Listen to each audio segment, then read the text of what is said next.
mening ko'zlarim.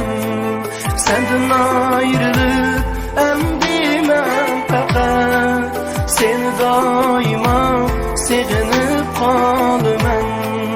Eslemey seni değmem söygünüm, lekin hiç girmez sözge yürügüm.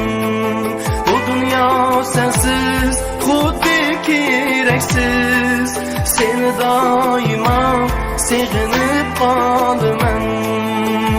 Beğubarım sen özüm, fakat sensen keregim. Benim barım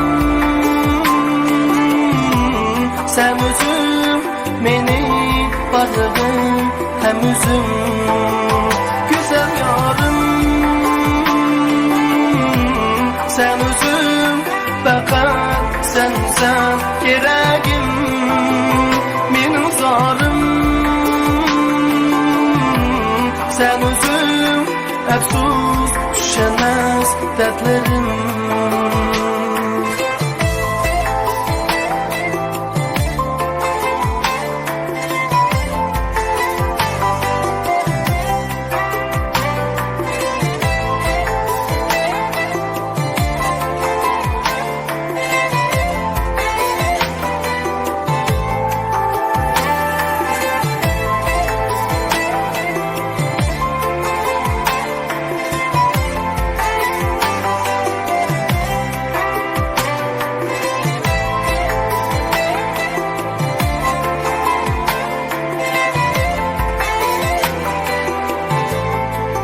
Özgeni hiç görmez meni gözlerim, ismini fakat eytar sözlerim.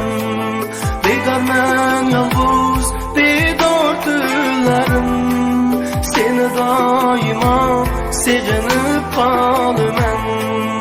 Endi özgege yar senni garım, tilegim sana bulunma pada.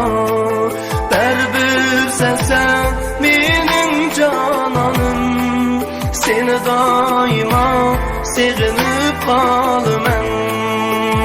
Beğubarım sen özüm, fakat sensen keregim. Benim barım sen özüm, meni barlığım hem özüm. Güzel yarım sen özüm, fakat sensen keregim. Benim zarım sen özüm, efsus düşemez dertlerim.